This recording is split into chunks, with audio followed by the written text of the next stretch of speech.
ছাত্র শিক্ষক কর্মচারীদের স্বার্থ সংশ্লিষ্ট 14 দফা দাবিতে এবার গণ অবস্থানে বসল ত্রিপুরা কর্মচারী সমন্বয় কমিটি এইচবি রোড। সর্বভারতীয় কর্মসূচির অঙ্গ হিসেবে এই আন্দোলন কর্মসূচির আয়োজন। আগরতলা প্যারাডাইস চমুনিতে অনুষ্ঠিত এই গণ অবস্থান কর্মসূচিতে শিক্ষক কর্মচারীদের উপস্থিতি ছিল বেশ লক্ষণীয়। সর্বভারতীয় কর্মসূচির অঙ্গ হিসেবে জাতীয় স্তরে 10 দফা দাবি এবং রাজ্যের জরুরি কয়েক দফা দাবিকে সামনে রেখে এবার রাস্তায় নামলেন রাজ্যের বামপন্থী কর্মচারী সংগঠন ত্রিপুরা কর্মচারী সমন্বয় কমিটি এইচবি রোডের নেতাকর্মীরা। তাদের দাবি চুক্তি প্রথা, দৈনিক হাজিরা, আউটসোর্সিং এর মাধ্যমে নিয়োগ বন্ধ করে অনিয়মিত কর্মচারীদের নিয়মিতকরণ, কর্মচারী স্বার্থ বিরোধী সংবিধানের 310 ও 311 ধারা বাতিল, প্রতি 5 বছরে একবার পে রিভিশন করা, নতুন 3টি ক্রিমিনাল আইন বাতিল, রাজ্যের সংবিধান রক্ষা করে গণতান্ত্রিক পরিবেশ ফিরিয়ে আনা ইত্যাদি। এই দাবিগুলিকে সামনে রেখে সংগঠন রবিবার সরকারি ছুটির দিন আগরতলা প্যারাডাইস চমুনিতে সংঘটিত করে গণ অবস্থান কর্মসূচি। তাতে সংগঠনের রাজ্য নেতৃত্ব উপস্থিত থেকে দাবিগুলি তুলে ধরে বক্তব্য রাখেন। এই গণ অবস্থান কর্মসূচিতে শিক্ষক কর্মচারীদের উপস্থিতি ছিল বেশ লক্ষণীয়।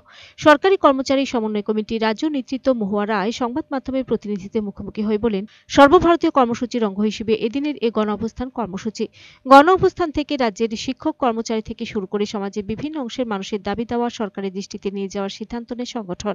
এই কর্মসূচির পরেও যদি শিক্ষক কর্মচারীদের দাবি বাস্তবায়ন না হয়, তাহলে আগামী দিন সংগঠন তাদের আন্দোলন কর্মসূচির ধারাবাহিকতা অব্যাহত রাখবে। সরকারি কর্মচারী ফেডারেশনের আহ্বানে গত 26শে সেপ্টেম্বর সারা দেশে 10 দফা জাতীয় দাবিতে আমাদের national demand day, protest day পালন করা হয়েছে।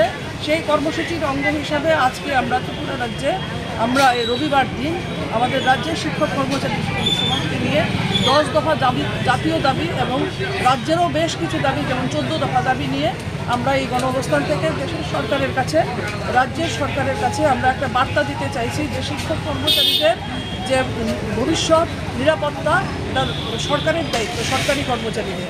এখানে লেখা আছে যে no NPS, no UPS, we want only OPS.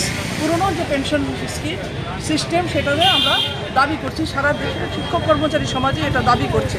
এবং আমরা দেখেছি যে বেশ কয়েকটি রাজ্যে পুরনো পেনশন সিস্টেমটা চালু হয়েছে এবং যার ফলে দেশের সংখ্যাগরিষ্ঠ মানুষ এই দেশের শাসক গোষ্ঠীকে এই লোকসভা নির্বাচনে একক সংখ্যাগরিষ্ঠতা দেয়নি। ফলে বাধ্য হয়ে 24শে আগস্ট এই যে নতুন ইউনিফাইড পেনশন স্কিম সেটা চালু করেছে। এবং যেটা ওই এনপিএস যেটা কর্মচারীর কাছ থেকে টাকা কেটে নিয়ে শেয়ার বাজারে যেটা খেলবার লাভ হলে পরে কর্মচারী বেনিফিট পাবে, ওই পুরনো যে এনপিএস যেটা 2003 সালে যেটা চালু করা হয়েছিল সেটাই। Bureau report, search India channel.